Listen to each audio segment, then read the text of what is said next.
नमस्कार, आप देख रहे हैं न्यूज़ चक्र। मैं हूं आपके साथ विकास वर्मा।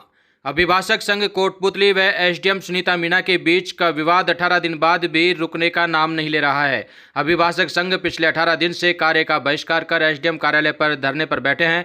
आज मामले को लेकर अतिरिक्त संभागीय आयुक्त सेवाराम स्वामी व एडीएम जगदीश आर्य धरना स्थल पहुंचे और अभिभाषक संघ के पदाधिकारियों से वार्तालाप कर उनकी मांगे सुनी। सभी अधिवक्ताओं ने एसडीएम सुनीता मीणा के व्यवहार और पद का दुरुपयोग करने का आरोप लगाया। संभागीय आयुक्त ने मामलों पर उचित जाँच व कार्रवाई का आश्वासन दिया है।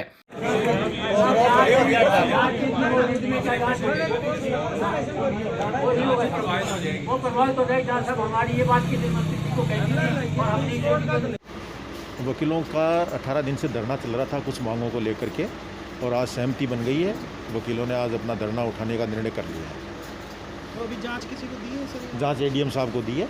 एडीएम साहब जांच करके रिपोर्ट कर देंगे, उसके अनुसार कार्रवाई। तो वकीलों ने अपना धरना समाप्त कर दिया? हाँ, अभी कल से धरना समाप्त करने की उन्होंने घोषणा कर दी। अतिरिक्त संभागीय आयुक्त सेवाराम स्वामी ने सभी आरोपों पर निष्पक्ष जांच का आश्वासन दिया है और कहा है कि आश्वासन के बाद अभिभाषक संघ ने धरना समाप्त कर दिया है। वहीं अभिभाषक संघ का कहना है कि धरना समाप्त कर दिया गया है, लेकिन जब तक जांच पूरी नहीं हो जाती विरोध जारी रहेगा।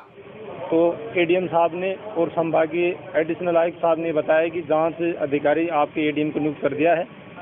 जब तक उनकी जांच निष्पक्ष नहीं करते तब तक हमने सभी ने आम जन के सहयोग के लिए आम जनता की परेशानी को देखते हुए सभी प्रकार के न्यायिक कार्यों को खोलने का निर्णय लिया है तथा जब तक जांच नहीं हो जाती जब तक एसडीओ जिनके पास एसीएम का चार्ज भी है, इन दोनों कोर्टों का सभी ने असेंबली ने यह निर्णय लिया है कि न्यायिक कार्य इनका बहिष्कार रखा जाएगा। यानी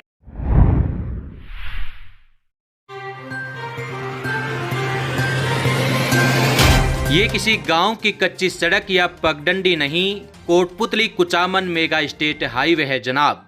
आम जनता जब जनप्रतिनिधियों का चुनाव करती है, वोट देती है, तो उम्मीद होती है कि आम जनता के काम होंगे, लेकिन स्टेट हाईवे पर मौजूद ये गड्ढे जमीनी हकीकत बयान कर रहे हैं।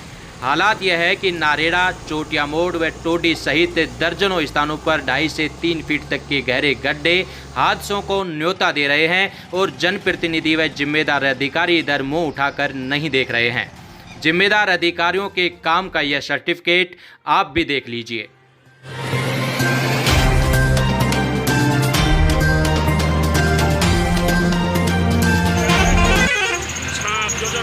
अभी हम खड़े हैं नारेड़ा के चोटिया स्टैंड पर।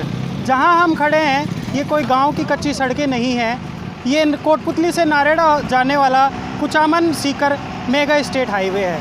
आप देख रहे हैं यहाँ अभी 2 दिन पहले एक बारिश हुई थी, लगातार 2-3 घंटे की बारिश ने इस हाईवे की पोल खोल कर रख दी है।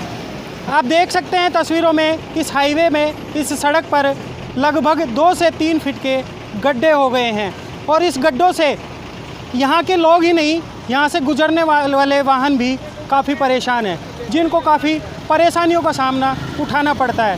काफ़ी बार तो यहाँ वाहन दुर्घटनाग्रस्त भी हो गए हैं। जब हमने यहाँ के ग्रामीणों से बातचीत करी तो उन्होंने बताया कि अनेकों बार यहाँ धरना प्रदर्शन हो चुका है, अनेकों बार राजनीतिक लोगों को, प्रशासन के लोगों को अवगत भी करा चुके हैं, लेकिन इस ओर कोई ध्यान नहीं दिया गया है। ग्रामीणों की, यहाँ की जनता की प्रशासनिक अधिकारी, राजनीतिक लोग सुनवाई नहीं कर रहे हैं। सीताराम गुप्ता, न्यूज़ चक्र। स्टेट हाईवे के ये हालात तो तब हैं जब इस मार्ग पर टोल बूथ मौजूद है और वाहन चालकों को भारी भरकम टोल चुकाना पड़ रहा है। सड़क पर गहरे गड्ढे वाहन चालकों को ही नहीं बल्कि वाहनों की दशा भी बिगाड़ रहे हैं। बारिश में यह स्थिति और भी बिगड़ जाती है।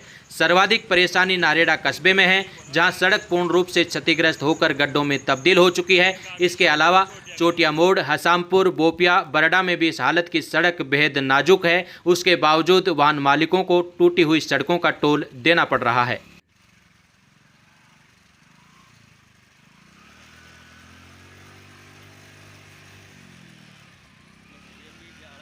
मैं यहाँ पर टायर पंचर का काम करता हूँ। मैं आए दिन इतना परेशान हूँ कि आप पूछो मत। रोज़ रोज़ यहाँ पर इतनी गाड़ियाँ ख़राब होती हैं, कब इतने आदमी परेशान होते हैं। कभी गाड़ियाँ पड़ती हैं, कभी ट्रैक्टर ओवरलोड ट्रैक्टर उड़ जाते हैं यहाँ पे। और कल तो यहाँ देखा एक लेडीज इतना बुरी तरह हालत ख़राब हो गई थी कि आप पूछो मत उस बारे में। मैं इतना परेशान हूँ, एक दिन तो मैंने दुकान बंद करके चला गया था मैं यहाँ से।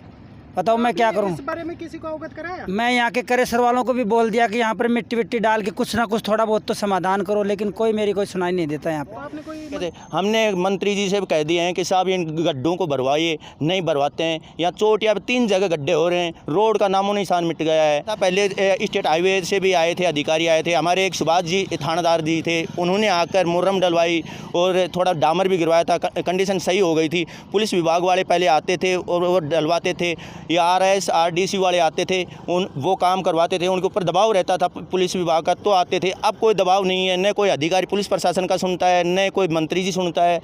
बहुत बुरी हालत हो रही है। यहाँ से कोटपुतली हाईवे रोड है, जहाँ से कोटपुतली से देखकर यहाँ तक देखो चोटिया तो बिल्कुल नामो निशान रोड मिट गया है, कोई लेना देना नहीं है रोड का।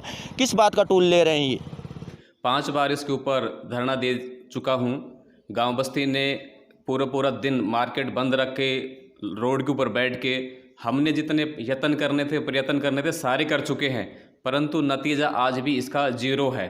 ना जाने क्यों स्टेट हाईवे का इसके ऊपर लेबल तो लगा दिया गया है, पर ये स्टेट हाईवे तो क्या मैं कह रहा हूँ, एक गांव की कच्ची सड़क भी इससे बढ़िया है, जहाँ पे लोग आना जाना बड़ी सुगमता से कर सकते हैं।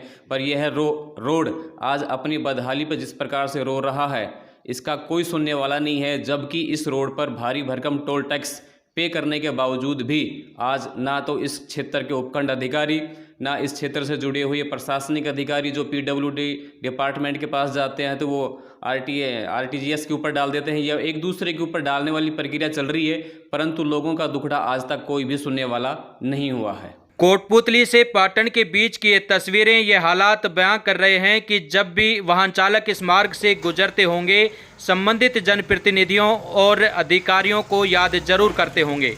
संबंधित प्रशासन व विभाग से अपेक्षा है कि आम जन की इस समस्या पर ध्यान दें और शीघ्र समाधान करने का प्रयास करें।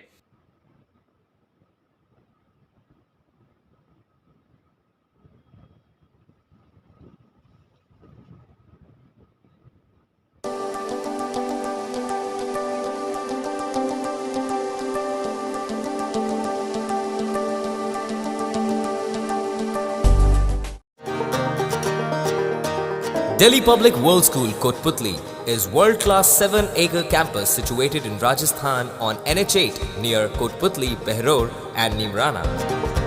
DPWS has left no stone unturned to learners an education cum extracurriculum package that would help them be future ready. The school has GPRS fitted buses. The school has blended learning with smart class facility in each classroom. The music and instrumental classes have the latest technology.